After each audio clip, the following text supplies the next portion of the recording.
달콤한 말씀 행복한 하루 12월 10일 금요일 본문은 사사기 20장 1절에서 7절까지의 말씀입니다.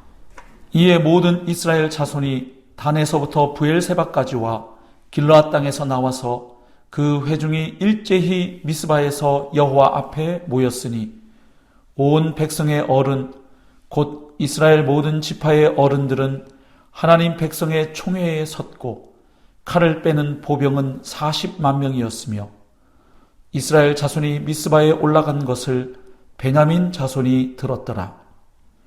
이스라엘 자손이 이르되 이 악한 일이 어떻게 일어났는지 우리에게 말하라 하니 레위 사람 곧 죽임을 당한 여인의 남편이 대답하여 이르되 내가 내 첩과 더불어 베냐민에 속한 기브아에 유숙하러 갔더니 기브아 사람들이 나를 치러 일어나서 밤에 내가 묵고 있던 집을 에워싸고 나를 죽이려 하고 내 첩을 욕보여 그를 죽게 한지라. 내가 내 첩의 시체를 거두어 쪼개서 이스라엘 기업의 온 땅에 보냈나니 이는 그들이 이스라엘 중에서 음행과 망령된 일을 행하였기 때문이라. 이스라엘 자손들아 너희가 다 여기 있은즉 너희의 의견과 방책을 낼지니라 하니라. 오늘 본문은 사사 시대에 이스라엘 11지파가 힘을 합쳐서 똘똘 뭉쳤던 한 가지 일을 소개하고 있습니다. 그것은 베냐민 지파를 제외한 이스라엘 모든 지파의 지도자들과 회중이 미스바에 모인 사건입니다. 이때 무장한 병사들도 무려 40만 명이나 운집했습니다. 자, 도대체 왜 이렇게 많은 이스라엘 사람들이 미스바에 모였을까요? 혹시 가나안 족속들과 전쟁이라도 하려는 것이었을까요? 아니면 미스바에서 대대적인 회개 운동이라도 펼치려고 했던 것일까요? 둘 다 아닙니다. 놀랍게도 오늘 본문에서 이스라엘 사람들이 미스바로 모여들었던 것은 형제 지파와 싸우기 위해서였습니다. 즉 베냐민 지파를 응징하기 위해서였던 것입니다. 어제 본문에서 보았던 그 레위인이 각 지파에 보낸 그 시체의 토막을 보고서 몹시 흥분하고 분노한 백성들이 미스바에 모인 것입니다. 어제 본문에서 보았듯이 이 레위인은 기브아 성읍에서 자신의 첩이 불량배들에게 처참하게 유린을 당하고 죽게 되자 그 시신을 12토막으로 내어서 이스라엘 각 지파에게 보내는 아주 끔찍한 일을 했던 것입니다. 물론 그의 첩이 당한 일도 아주 끔찍하고 잔인한 일이었지만 그 후에 이 레위 사람이 했던 행동도 그에 못지않게 끔찍하고 놀라운 행동이었습니다.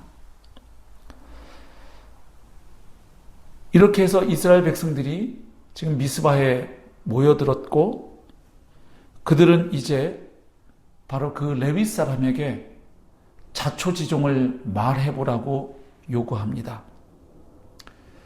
그러자 그 레위인은 미스바에 모여든 이스라엘 백성들 앞에서 보고를 합니다.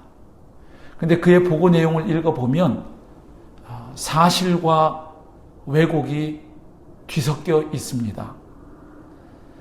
대강의 줄거리는 사실이었지만 여러 부분에서 위증이 포함되어 있음을 발견합니다. 특별히 이 레위인은 자신의 과오에 대해서는 전혀 말하지 않고 침묵했습니다. 오직 기브아 사람들의 악행을 부각시키는데 초점을 맞추어서 말을 하고 있음을 보게 됩니다. 말하자면 온통 자기 중심적으로 사건을 재해석했고 기억을 편집했다고 할 수 있겠습니다. 사실 레위 사람이 첩을 둔 것부터가 심각한 잘못이었죠. 자, 그런데 그것도 모자라서 이 레위인은 자신의 안전을 위해서 그 첩을 기브아의 불량배들에게 내어주고 방치했습니다. 그리고 그 여인이 죽어가던 그 밤에 밤새도록 자신은 편안하게 잠을 잤지요. 그리고 다음날 아침에 그 첩이 죽었다는 사실을 알고 난 후에 그가 보인 행동도 매우 적절하지 못한 행동과 태도였음을 우리가 알고 있습니다. 자, 그런데 이 레위 사람이 백성들 앞에서 보고할 때 자신의 과오나 잘못에 대해서는 철저하게 침묵합니다. 그리고 그 기브아 사람들이 얼마나 용서받지 못할 악행을 저질렀는지 거기에 초점을 맞추어서 이야기를 합니다. 그리고 이스라엘 사람들에게 호소합니다. 자신의 첩이 당한 이 수치를, 이 치욕을 갚기 위해서 공동체가 함께 연대해야 하지 않겠냐고 제안합니다. 결국 기브아 사람들, 그리고 기브아가 속한 그 베냐민 지파를 응징해야 되지 않겠느냐고 선동하는 것입니다. 말하자면 자신의 사적인 복수심을 이스라엘 백성들 전체에게 전염시키는 모습을 오늘 본문에서 발견합니다.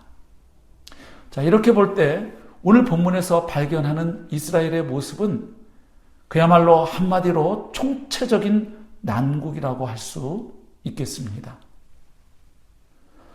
이 사태를 제대로 파악하고 해결하는 데 도움을 줄 지도자 혹은 어른이 보이지 않습니다. 그리고 그들이 모여서 회의하고 말을 할 때 진실이 없습니다. 또한 하나님의 백성들이 위중한 사태에서 모여서 그 일을 해결하기 원했지만 하나님께 묻지 않습니다. 그저 각자의 의견과 방책을 내놓을 뿐입니다. 7절 말씀에도 보면 이렇게 말하죠. 이스라엘 자손들아 너희가 다 여기 있은즉 너희의 의견과 방책을 낼지니라. 이스라엘 백성들이 미스바에 모인 것부터가 참 안타까운 일입니다. 왜냐하면 사사기 4장과 5장에서 보면 이스라엘 백성들이 가나안 지파와 싸우는 일에는 하나 되지 못하고 기껏해야 10,000명 정도 모였기 때문입니다.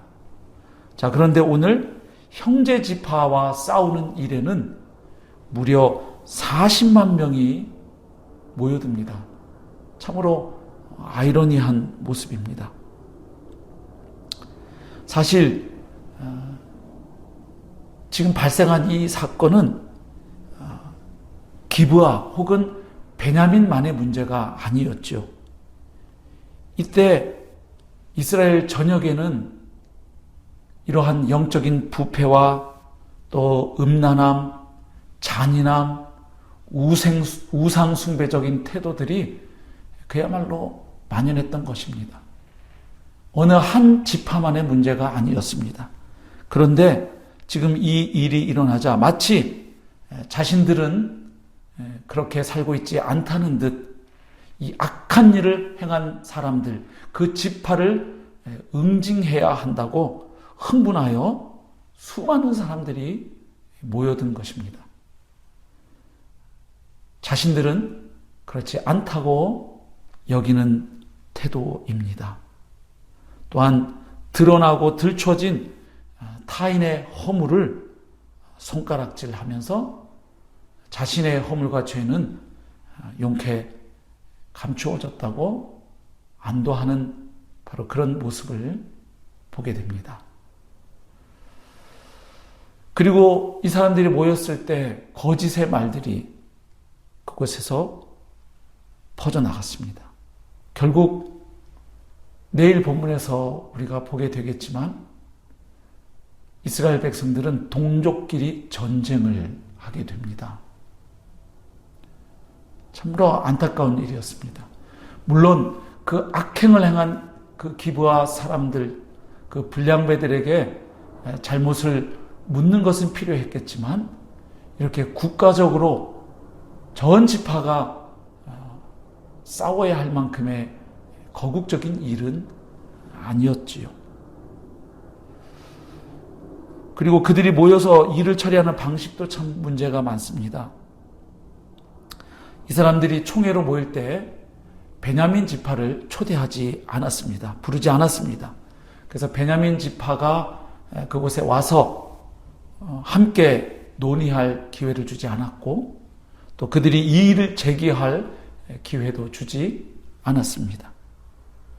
말하자면 이미 판결을 정해놓고 재판하는 것과도 비슷한 모습입니다. 율법에서 정한 대로 일을 처리하지 않았던 것이죠. 자, 왜 하나님의 백성이었던 이스라엘 백성들이 이 지경까지 가게 되었을까요? 우리는 그것을 사사기 맨 마지막 말씀에서 발견할 수 있습니다. 사사기의 결론이라고 할 수 있는 사사기 21장 25절에 보면 그때에 이스라엘에 왕이 없으므로 사람이 각기 자기의 소견에 옳은 대로 행하였더라. 그러니까 이스라엘 백성들이 여호와 하나님을 그들의 왕으로 인정하지 않고 하나님의 통치와 다스림을 받지 않으며 살아갔던 것입니다. 당연히 하나님께서 그들에게 주신 법도를 무시하고 살았던 것이죠. 또한 여호와 하나님이 아닌 온갖 우상들을 숭배하며 살았던 것입니다. 이처럼 공동체의 기준이 사라질 때 어떤 일이 일어나는지를 오늘 본문에서 우리는 발견할 수 있습니다. 절대적인 기준이 없다고 여길 때 그저 내 마음 가는 대로 살고 내가 생각하는 대로 사는 것이 진리라고 믿고 그것이 내 행복을 위한 길이라고 믿고 살아갈 때 어떤 일들이 생기는지를 생생하게 보여주고 있습니다. 하나님의 백성이 하나님을 무시하며 살아갈 때, 하나님과 멀어진 채로 살아갈 때, 그래서 하나님의 명령과 말씀을 무시하고 살아갈 때 어떤 일들이 생기는지를 보게 되는 것입니다.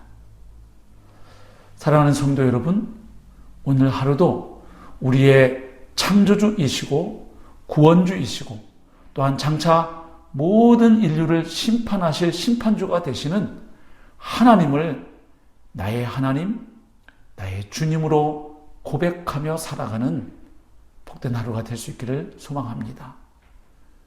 왕이신 주님과 동행하며 주님의 통치를 받으며 사는 그 삶이야말로 참으로 복된 삶임을 믿고 살아가는 귀한 하루가 될 수 있기를 소망합니다. 기억합시다. 기준이 사라질 때 총체적인 난국에 빠지게 됩니다.